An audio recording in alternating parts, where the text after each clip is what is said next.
राजस्थान के भाइयों और बहनों, प्रधानमंत्री जी के आशीर्वाद से जितने लोग प्रधानमंत्री आवास योजना के अंतर्गत मकान से वंचित रह गए हो, चिंता मत करना, सर्वे हो गया है और सर्वे की प्रमाणिक सूची जैसे ही माननीय मुख्यमंत्री जी और ग्रामीण विकास मंत्री जी भेजेंगे, बाकी गरीबों के लिए भी मकान देने का काम प्रारंभ कर दिया जाएगा।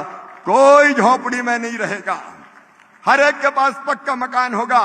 क्रमशः हम मकान देने का भी काम करते रहेंगे और उसमें भी तय कर दिया है कि अब 15,000 तक की आमदनी वाले को भी मकान मिलेगा।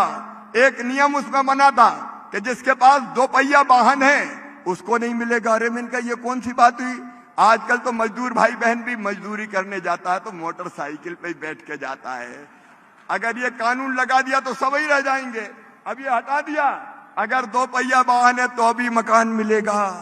और एक शर्त और लगी थी कि फोन है तो नहीं मिलेगा। बिना फोन के कौन है? अब बताओ, कोई है क्या? अरे कोई है क्या बिना फोन के? जो देखो वही hello hi how do you do कर रहा है आजकल तो। और इसलिए अब ये कानून बना, अब ये नियम परिवर्तित कर दिया कि जिसके पास फोन है उसको भी मकान मिलेगा। और असिंचित जमीन में 5 एकड़ अगर है किसान के पास और सिंचित 2.5 एकड़ है तो किसान भाइयों को भी मकान दिए जाएंगे। चिंता मत करना, ये विकसित भारत नरेंद्र मोदी जी के नेतृत्व में आपके कल्याण के लिए आगे बढ़ रहा है। आपकी सेवा भगवान की पूजा है। इस मंत्र को मानते हुए मैं दोनों हाथ जोड़ के आपको प्रणाम करते हुए फिर यही कहता हूं कि आपके सेवक हैं हम, मंत्री के अहंकार से नहीं भरे। आपकी सेवा में ये पूरा जीवन निकल जाए तो मां मीरा की तरह अपनी जिंदगी भी सफल हो जाए। इसी भाव से आज आपके बीच आया हूं। और नए सर्वे में भी सुन लो भैया, पिछली बार थोड़ी गड़बड़ हो गई थी। मुझे बताया मुख्यमंत्री जी ने, विजय जी ने, कि साहब जिसके पास 2 व्हीलर होता है, मतलब मोटरसाइकिल स्कूटर, उसका नाम ही कट जाता है मकान की सूची से। तो बोले आजकल तो अब 2 व्हीलर सबके पास है। मजदूर भी मजदूरी करने जाता है तो ठाट से मोटरसाइकिल पे बैठ के ही जाता है। सही बात है कि नहीं? अरे जोर से बोलो ना। तो जाता है तो उनके नाम ही कट जाते हैं। और इसलिए अब हमने फैसला किया है कि जिनके पास स्कूटर मोटरसाइकिल होगी, 2 व्हीलर होगा, उनको भी मकान दिया जाएगा, उनको अपात्र घोषित नहीं किया जाएगा।